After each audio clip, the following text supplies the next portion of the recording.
welcome to my channel Quick Poetry Knowledge. Today I am going to explain the poem She Was a Phantom of Delight, composed by William Wordsworth. I have already uploaded a video featuring the summary of this poem. Please check it out as well so that your understanding of this poem becomes clearer. And now, without any further ado, let's dive into the poem. She was a phantom of delight when first she gleamed upon my sight. So the poet is saying that she, that is this woman, this beloved, he is referring to his wife actually. Her name was Mary Hutchinson. So Mary was his cousin and he had known her since his childhood. But in the initial years of their relationship, their meetings were not very frequent. He came to know her much deeply only after she became his wife. So this poem is a narrative about the different stages of their relationship. She was a phantom. A phantom is a word which we use to define a ghost. So she was a phantom of delight. That means this lady used to give pleasure to the poet by her very presence, which her presence was like that of a spirit. When first she gleamed upon my sight, when she appeared before him for the first time, she appeared like a phantom, like a spirit, a lovely apparition.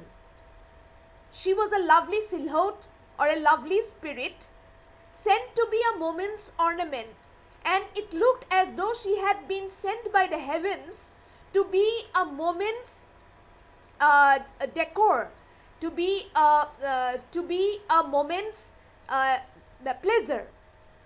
Her eyes as stars of twilight fair, and her eyes resembled the stars in the twilight sky, the beautiful twilight sky, like twilights to her dusky hair, and her dark colored hair, her dark hair resembled the twilight as well. Twilight means the evening. And all things else about her drawn, and all other things related to her, from Maytime and the cheerful dawn.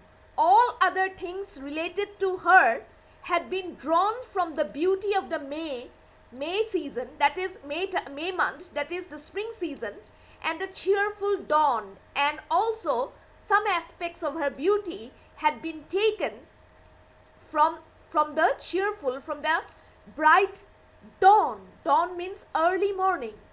A dancing shape, and when she appeared to him for the first time, when she appeared before him, she looked like a dancing vision and image gay, and she appeared quite happy, and she also gave happiness and pleasure to the beholder. And she appeared as though she had come to haunt, to startle and waylay. Waylay means to distract. She appeared as though she had come to haunt the poet, to startle him, to astonish him, and also to waylay, to distract him. I saw her upon nearer view, a spirit, yet a woman too. And when I came to know her closely, I realized that beside being a spirit, she had the soul of a woman. She had womanly features in her. She was a caring and loving personality. This is what the poet means to say. Her household motions light and free, and steps of virgin liberty. Her movements in the house seemed to be light and free, and steps of virgin liberty, and her movements also resembled the carefree attitude of a virgin, a countenance in which did meet sweet records, promises as sweet, and from her appearance it looked as though she had sweet memories, and as though she had also made sweet promises to others. A creature not too bright or good for human nature's daily food. And it did not look as though she was some extraordinary personality. She did not appear to be too bright or too good for human relationships, for human nature's daily food, for transient sorrows, simple wiles, praise, love, praise, blame, love, kisses, tears, and smiles. And she did not appear to be incompatible with the daily sorrows of life. It appeared as though she was capable of handling the day-to-day affairs, anxieties, and sorrows, and simple wiles, and she was capable of praising others, blaming others, loving and kissing others, tears and smiles. She was capable of crying and smiling when she was happy.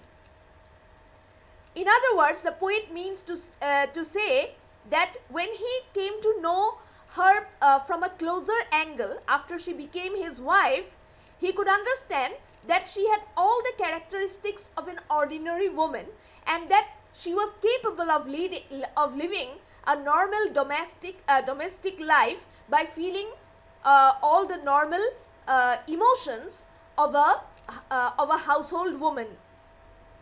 And now I see with eyes serene the very pulse of the machine. And now, after his close relationship with his wife, he can see calmly the very pulse of the machine. He could understand her very soul, a being breathing thoughtful breath, a traveler between life and death. And it appeared that she was a thoughtful woman, a noble woman. She could contemplate deeply, a being breathing thoughtful breath, a traveler between life and death. And just like all other travelers who were taking their journeys in this world, she was also a normal traveler. And since she was born in this world, there would come a point in her life when she would die, and she was living her life in dignity. And the poet was certain that one day when she died, she would accept, or she would embrace, death with equal dignity and grace. The reason firm, the temperate will. So she had strong convictions, and she was a rational person. The temperate will, and she had strong willpower, endurance, foresight, strength, and skill. And she was capable of endurance. She had endurance power. She had foresight. She was a strong woman, and she was talented. She was skillful. A perfect woman, nobly planned. And she was a flawless woman who had been planned nobly by the heavens, or by God, to warn, to comfort, and command. And she was capable of giving sound advice and suggestions. And at the time of discomfort, she could heal, and she could command. And from time to time, she also gave orders to the poet while living their domestic life. And yet a spirit still. And in spite of all these qualities, she still looked like an angel, and yet a spirit still and bright with something of an angel light. And although she had all earthly qualities in her, still she looked like a spirit to the poet, and she seemed to have the light of an angel. Well, that's all for today. Do check out my previous video on this poem. The link is here on the end screen. I'll be back again with another video on another poem. Meet you very soon. Bye.